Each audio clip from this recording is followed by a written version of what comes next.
Abuja. It's a raining Thursday in the FCT. Please, if you're driving, please make sure you use your side mirror and also your wiper is working perfectly. And put on your headlamp so that you can see what is ahead of you. And drive carefully.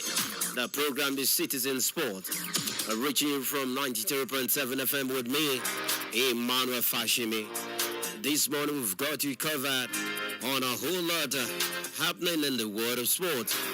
We are still licking our wounds for the 2026 FIFA World Cup qualifiers, where we couldn't get the maximum 6 points in March the 7th and March the 8th of the FIFA 2026 World Cup, where we drew against the Bafana Bafana of South Africa on Tuesday.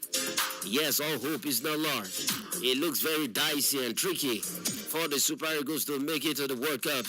But we can, if we stay together, we can make it. We just have to make it, maybe via the playoff or a miracle. A miracle happened. And that miracle is if the Bafana Bafana of South Africa lose their last 2 games against the Warriors of Zimbabwe and then the Amavubis of Rwanda. We have to beat the Crocodiles of Lesotho and then the Cheetahs of Benin Republic if we are to stand any chance of making it to the 2026 FIFA World Cup.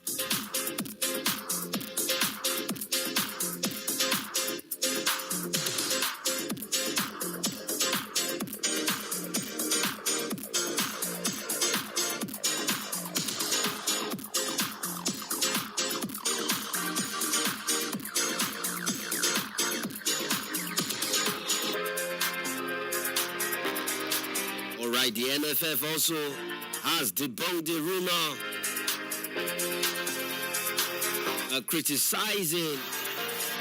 had debunked that report criticizing Cyril Desas and Williams Trues-Ekong. A phone call to the Secretary General of the Nigerian Football Federation, Dr. Muhammad Sanusi. He cleared the air yesterday and saying yes, that NFF didn't, that is NFF Communication Department, didn't come out with that release. We will be listening to him right now during that conversation with a renowned sports journalist, Mofama Ebare.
It was a very painful one, but as believers, we know that whatever comes is from God. We are not happy and we apologize to all Nigerians. Okay, but Doctor, I'm a little bit disappointed that the NFF has to call out a player or players for rebuking. How come the NFF went that route? I saw it just like you saw it, and nobody in the federation is happy with that release. NFF did not direct. NFF has respect for all the players, and it was a collective responsibility. When we win, it wasn't an individual, and if we lose, there should not be blame for any individual player. It was a collective one. Nobody was happy, and we are not happy that an individual is singled out.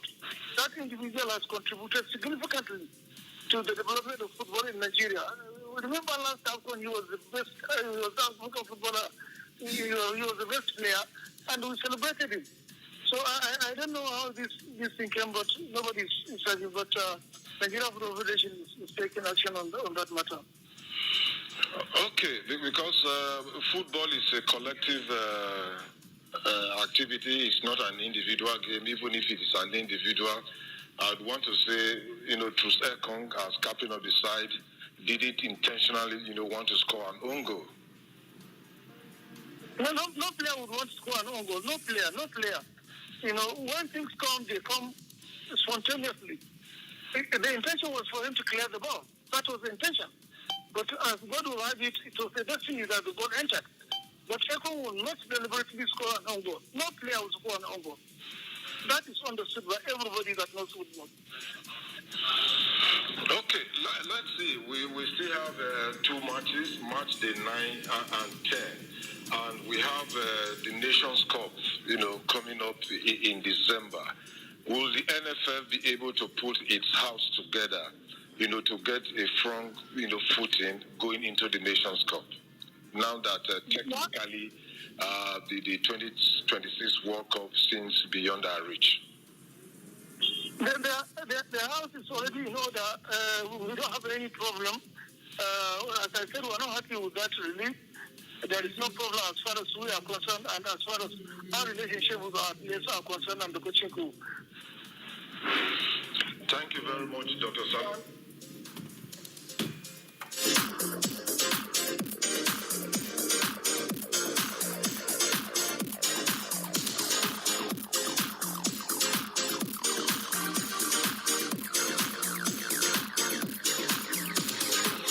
All right, you heard it from the Secretary General of the Nigerian Football Federation, Dr. Muhammad Sanusi. Yes, they are surprised as well. That release came out, and he said both the NFF and the NSC are investigating that release, putting 2 players under the spotlight, Cyril Zezez and Williams Truce Ekong. Let's see how far that will go, and let's see how the investigation will come out. We still have 2 games in the group to play, and probably we might just make it through the playoffs. Still on the South Africa versus Nigerian game. South Africa head Nigeria to a frustrating installment at the Free State Stadium in Bloemfontein on Tuesday, where the Bafana taking the lead midway through the first half via a Williams Truce Ekong own goal before Kevin Bassey restored parity with a header just before halftime. The result leaves the Super Eagles World Cup hopes in tatters, sitting 6 points behind South Africa with just 2 games remaining in their qualifying campaign for a nation that has graced 6 World Cup finals since their debut in USA in 1994. The prospect of watching the second consecutive tournament from home represent an unthinkable catastrophe. The result leaves the Super Eagles in 3rd position in Group C with 11 points from 8 games, level on points with Rwanda, but ahead on only goal difference. South Africa top the standings with 17 points, while the Republic of Benin occupy the crucial second spot with 14 points.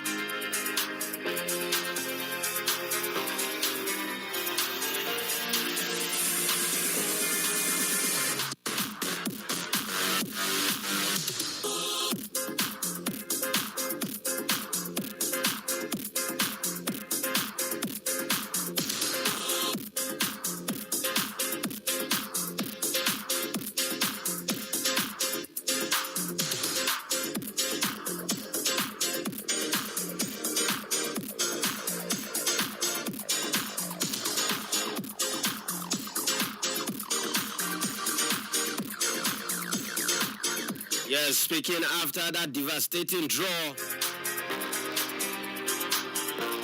head coach Eric Sherwood met Devian. Despite the precarious position, he still now finds himself.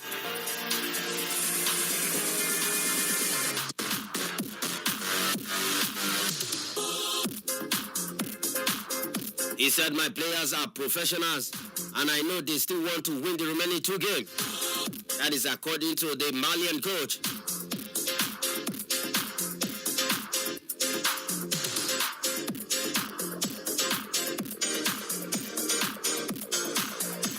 A lot can happen over the next 1 month. But before that, we'll have to analyze our performances. The Super Eagles' current predicament represents a dramatic fall from grace for a nation that has been a regular fixture at the FIFA's Showpiece event. Nigeria have been to 6 FIFA World Cups finals, but missed out on the most recent tournament in Qatar 2022 after losing to Ghana on an away goal rules in a playoff that remains one of the most painful defeats in the country's football history. The defeat marked only the second time since its first appearance in the tournament in USA 94 that the Super Eagles failed to qualify for a World Cup, with their previous absence coming in 2006. I was in Germany. Now, the very real possibility of consecutive World Cup absence looms large, a scenario that would have been unthinkable just a few years ago when Nigeria was considered among Africa's most consistent World Cup participants.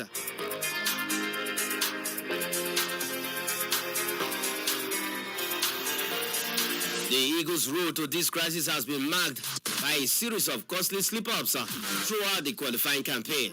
Nigeria did not lose the World Cup ticket in Bloemfontein. They lost it when they drew at home to Lesotho. They lost it when they drew away to Zimbabwe at a neutral venue. And they also lost it when they allowed a last-minute goal at home against Zimbabwe for a 1-1 draw. According to analysis, the campaign has been characterized by inconsistency, with the team failing to win any of their first 4 matches, including home draws with Lesotho, South Africa, and Zimbabwe, for managing to a scrappy win to climb to their 3rd position. That is against the Amavubis of Rwanda last week, Tuesday. That was last week, Saturday, for Tuesday's game against the Bafana Bafana of South Africa.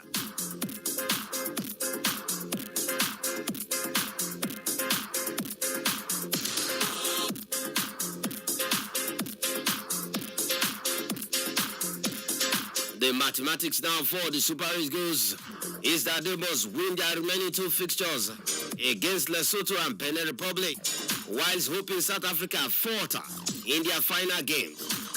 Anything less will condemn to the Eagles to watching the 2026 FIFA World Cup from home, marking an unprecedented howl in the country's football history.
The head coach of Benin Republic national team and former Super Eagles head coach Gernot Rohr is still optimistic that he could lead the Cheetahs to the 2026 FIFA World Cup amid the 3-point deduction saga raging in Group C.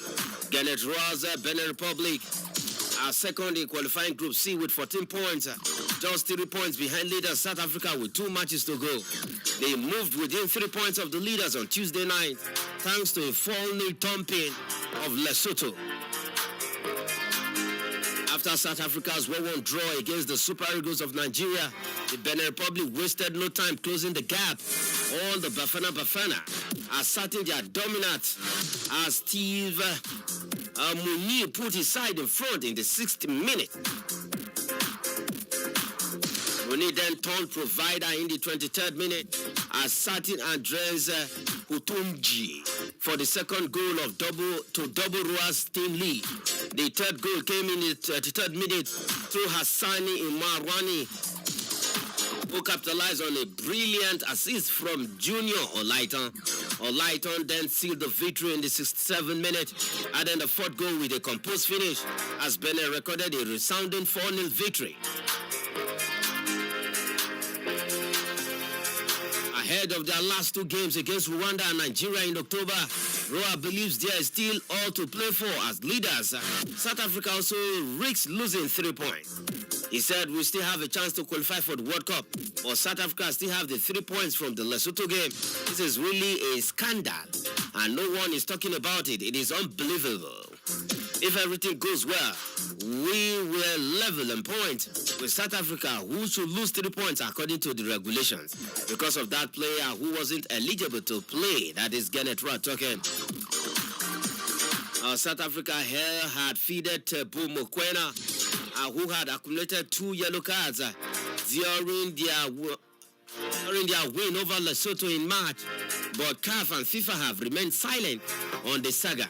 The Bafana lead the group with 17 points, followed by Benin Republic with 14 points. Nigeria sits in third with 11 points. Are not out of the race yet, but the Super Eagles' hopes could be dashed in the next window.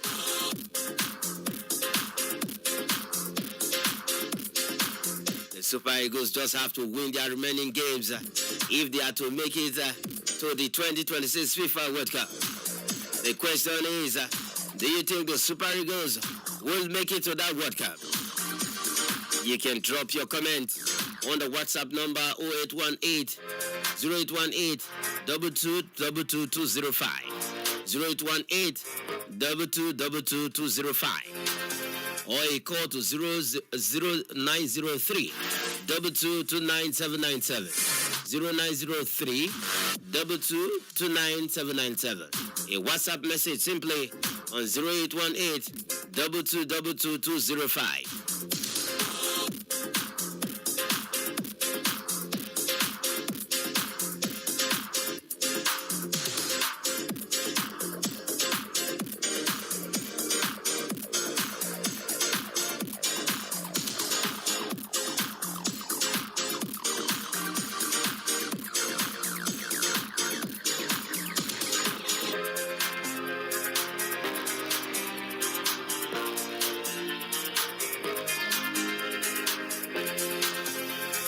Let's switch a beat right now to handball, where Nigeria under-18 women's handball team will be departing the country today ahead of the 2025 African Women's Youth Handball Championship, which will take place in Oran, Algeria, from 14th September to 21st of September.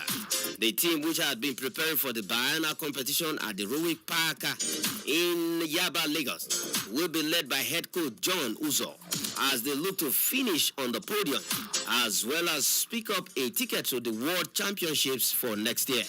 Coach Uzo had earlier expressed optimism on his team chances at the Continental Tournament during an interview with sportsmen in Lagos. The previous set went for the same tournament 2 years ago, and they came out third. So, you know much is expected of us. At least surpass them, maintain the standard. And this time around, we have more countries coming. So we are doing everything possible to imbibe and inculcate something into this team so that we can achieve better than what we did before. That is Coach John Uzo speaking. I know that will be favored. 5 teams to qualify. We will surely qualify. At least, even if we do not finish on the podium, we are eyeing at least a spot at the World Cup. That is what Coach John Uzo is saying. They are eyeing a spot at the World Cup. He said that we know we will finish at the podium, all things being equal, but we will qualify for the World Cup. That is the most important thing.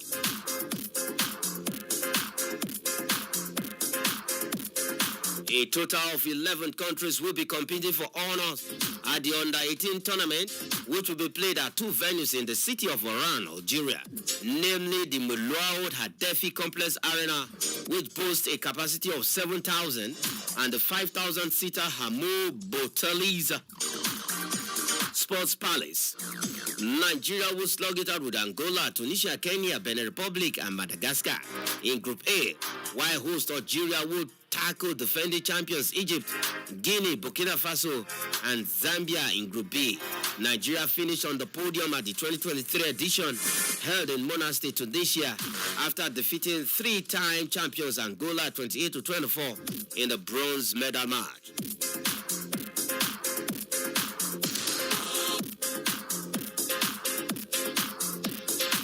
So do you think the Super Eagles can still make it? A WhatsApp message 0818 2220 222205 0818 222205.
Let's take to the world of boxing, as three Nigerian female boxers have expressed deep disappointment after being excluded from the World Boxing Championship in Liverpool due to delayed gender test result.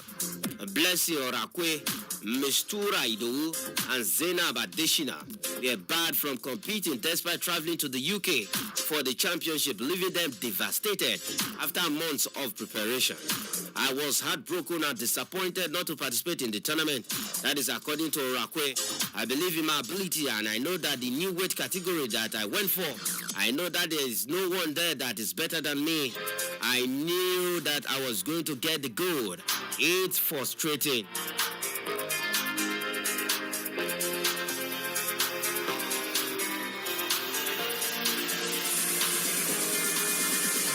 The 75 kg boxer remained optimistic about future opportunities, saying she won't consider the chances as having passed by her because this is not the end of the road.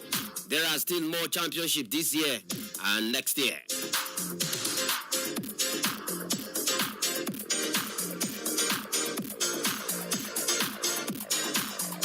The 48-year-old boxer Idowu, watching her competitors from the sideline, proved particularly painful.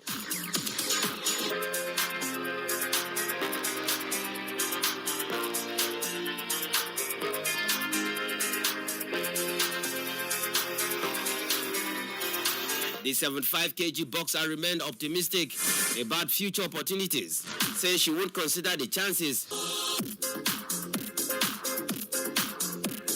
For the 48 kg boxer Idowu, watching her competitors from the sideline, said particularly is painful.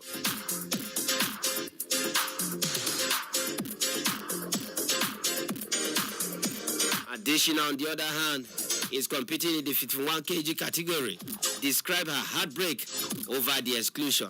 He said, "It got me so disappointed and it's hard for me to handle it, just forcing myself to be cheerful. But deep down in me, my heart is so shattered because I know how much I prepare ahead for it." The exclusion occurred after the boxer's mandatory chromosomal karyotype test results were not proceeded in time, despite the Nigerian Boxing Federation following the competition's protocols. NBF, that is Nigerian Boxing Federation Secretary General Olalekan Fasesi, confirmed that the federation was in contact with World Boxing regarding compensation for the excluded athletes. And indeed, if they do that, it's a welcome one. But it's so painful after preparing so hard for a tournament. At the end of the day, you are excluded from the tournament.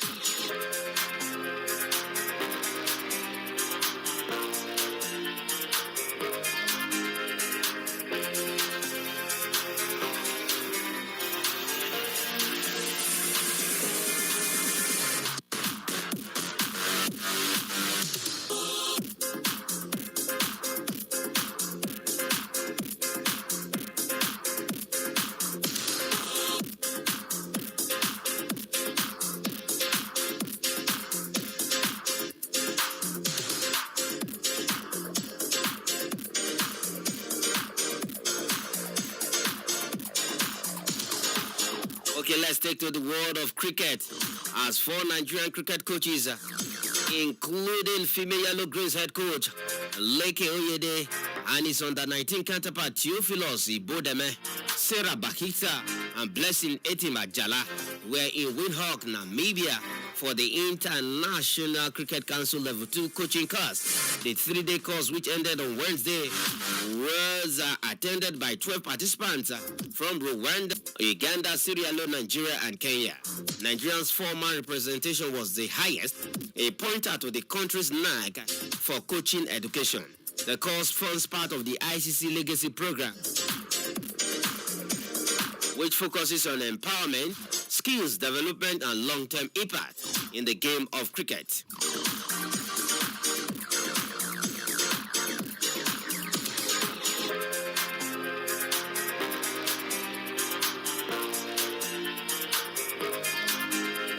The sessions were facilitated by master educators Joelyn Diapena, a visual and feeding specialist from South Africa, as well as former Zimbabwe star Sylvester Mutsava.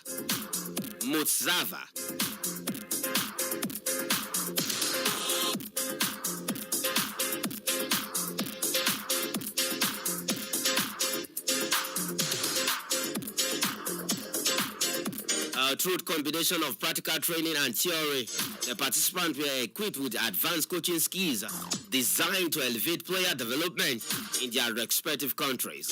Female Yellow Greens coach Oyede described it as an important step in developing the next generation of coaches across Africa. Namibia recently hosted the 2026 Women T20 World Cup Africa Qualified Division 1, where Zimbabwe and the host booked the tickets to the global qualifiers.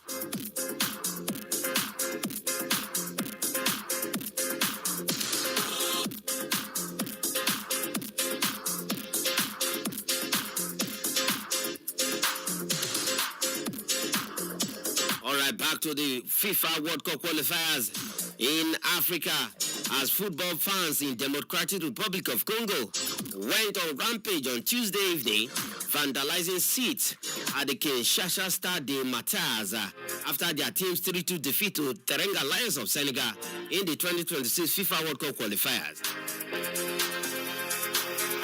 The 80,000-seater stadium had been packed to capacity, with the Leopards chasing a historic qualification. The hosts stormed into a 2-goal lead within the first 33 minutes, courtesy of Cedric Bakumba's 26-minute strike, and Yohan Wissa 7 minutes later, igniting dreams of direct ticket to North America. But Senegal clawed their way back. Papa Gueye put one back in the 39th minute. Nicholas Jackson leveled in the 59th minute. And Papa Matassa broke Congolese heart with an 89th minute winner.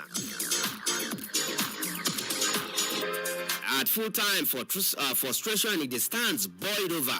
Fans ripped out plastic seats, hauling them onto the pitch in a chaotic scene that overwhelmed security personnel. No injuries were immediately reported, but damage to the stadium was extensive.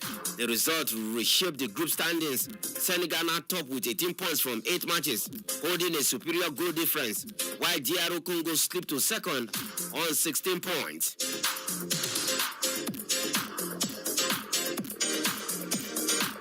top teams earn the automatic ticket to the expanded finals with Morocco, Tunisia. Morocco and Tunisia have already qualified from Africa, while the runners-up will get to see out their fate in the playoffs. Sudan sit third with 12 points and are effectively out of contention. With the defeat, DR Congo must rely on finishing as one of the 4 best runners-up across African qualifiers to keep their World Cup dream alive through playoff route.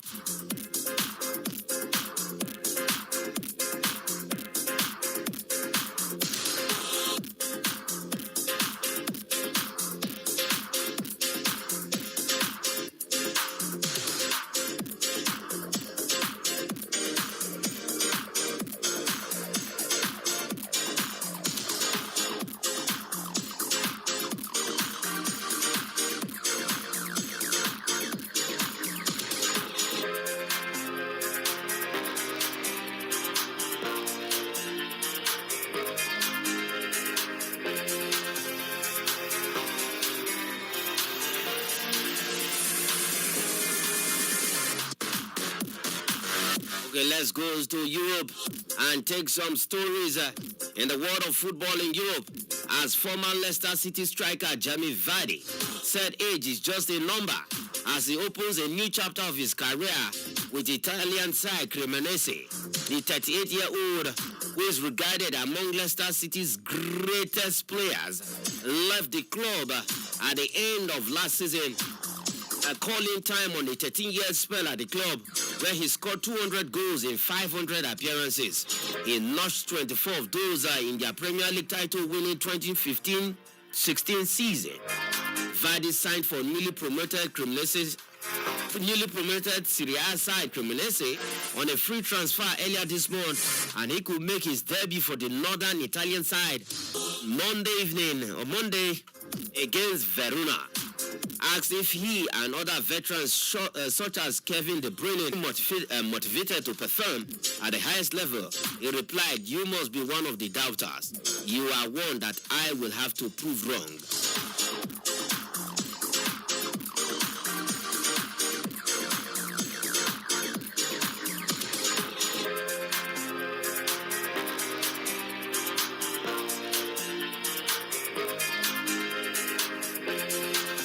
This is the response of Jamie Vardy. He said, "For me, age is just a number. As long as my legs are doing exactly what they are used to and still feel as fresh as they do, then I will carry on. At the moment, there are no signs of them slowing down, so I will keep going and I will be giving my all for this club. I will learn Italian, but for now, it is not a problem. Football has its own language with the ball." Cremonese have enjoyed an impressive start to the season, opening their campaign with a surprise 2-1 win over AC Milan before beating Sassuolo 3-2. The main task is making sure we stay in the league, and that's how it was when I was at Leicester City.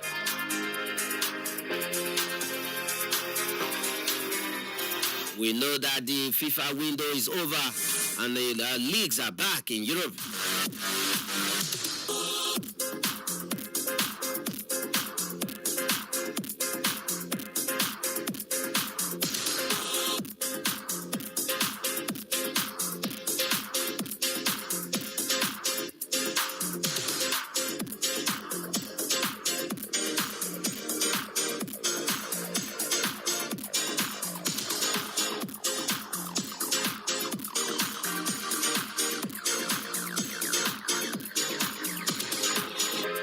Let's take this from Everton. In January, David Moyes was appointed Everton manager for the second time, with the club 1 point above relegation zone. 8 months later, and the club have turned a significant corner, avoiding the drop by 23 points, moving to the state-of-the-art Hill Dixon Stadium and bringing in 9 players in the summer of record recruitment. No side have picked up more points than Everton since the start of May, and they sit 5th in the Premier League table.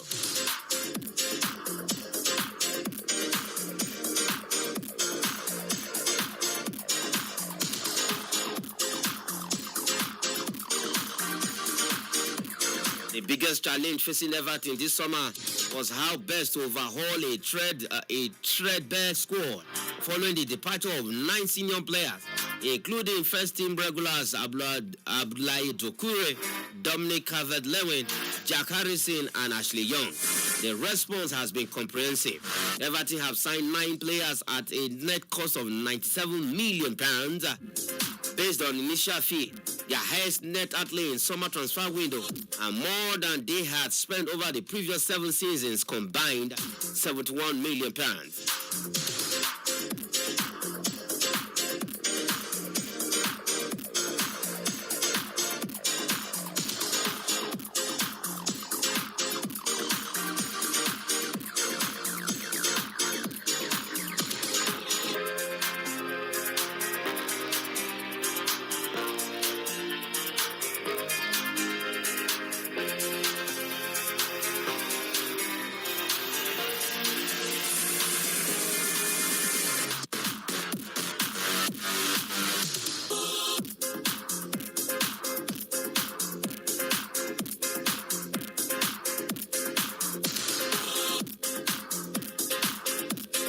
Let's quickly look at the Fan Premier League players of the week. That is for week 4. Fan Premier League team of week for game week 4. We have in goal Leno, and then it's a 3-4-2 formation. We have Munoz. We have Timber and Califori, completed back 3. And then in the middle, we have Elanga, we have Salah as the captain, and then we have Reed, and then Jack Grealish. Up front, we have Wissa, Mateta, and Muniz. That is the Fantasy Premier League team of the week.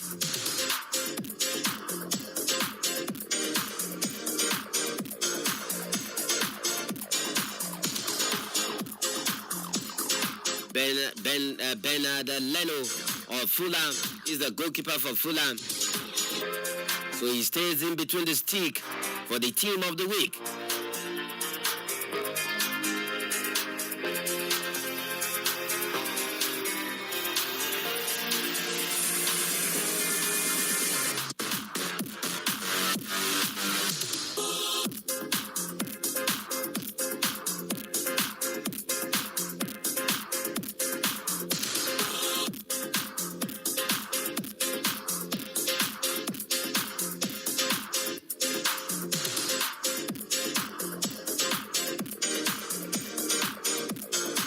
Okay, let's quickly take this transfer story as Christian Eriksen has reached an agreement to join Wolfsburg this season.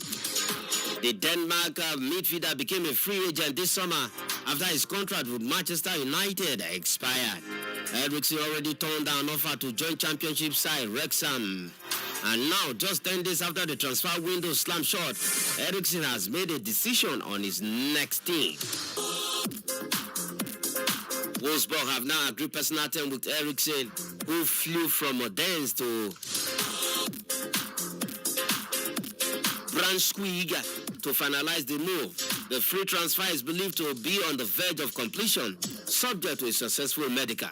The move will see Eriksen team up with compatriot Peter Christiansen, who was appointed Wolfsburg managing director for sport back in 2024.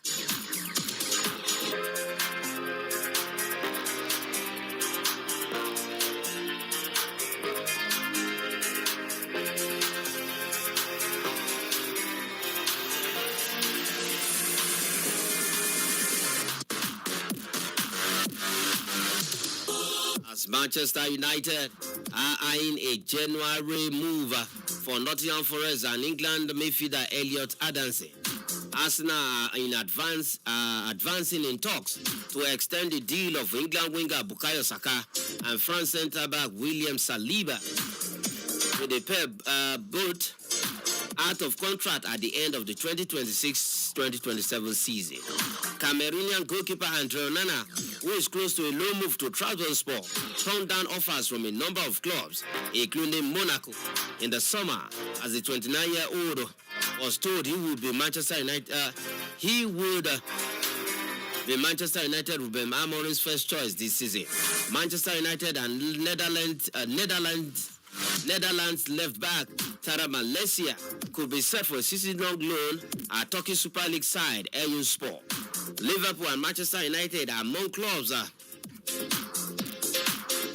hosts of top clubs attracting Ajax teenager defender Aaron Bowen.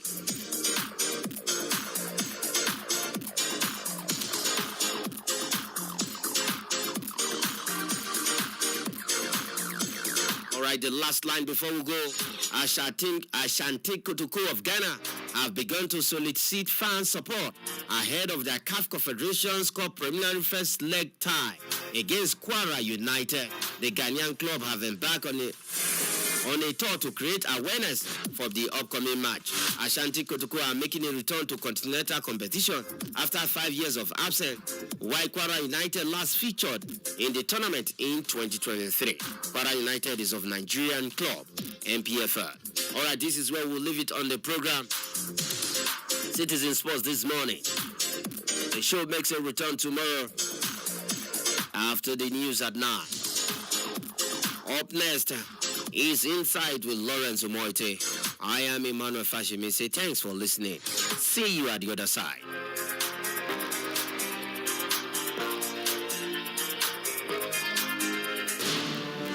This is our journey. We've had our finest moments and our darkest hours. Yet we pull ourselves back from the brink every time. We are a resilient people. We are Nigeria. And when we talk, we share our views on Top Radio 93.7, Citizen FM. A people united will never be defeated.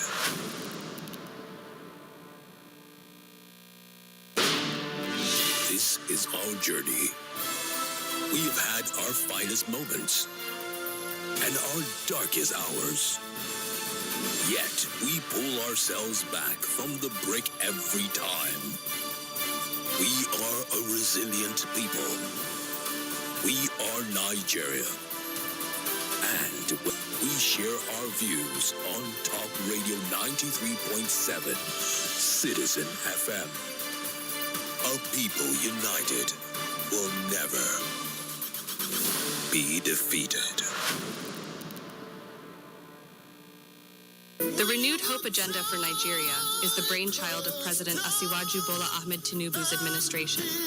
It is geared towards renewing the hopes of Nigerians for a better future through its policies, projects, and programs that are aimed towards lifting the GDP and economic growth of the nation by improving standard of living of the average Nigerian. The Renewed Hope Agenda Radio is poised to promote all of the above while enlightening Nigerians as well. Join us every Tuesday afternoon, 2 p.m. on Citizen FM Radio, 93.7, Labor House, Central Business District, Abuja. Renewed Hope Agenda Radio on 93.7 FM. The future starts today.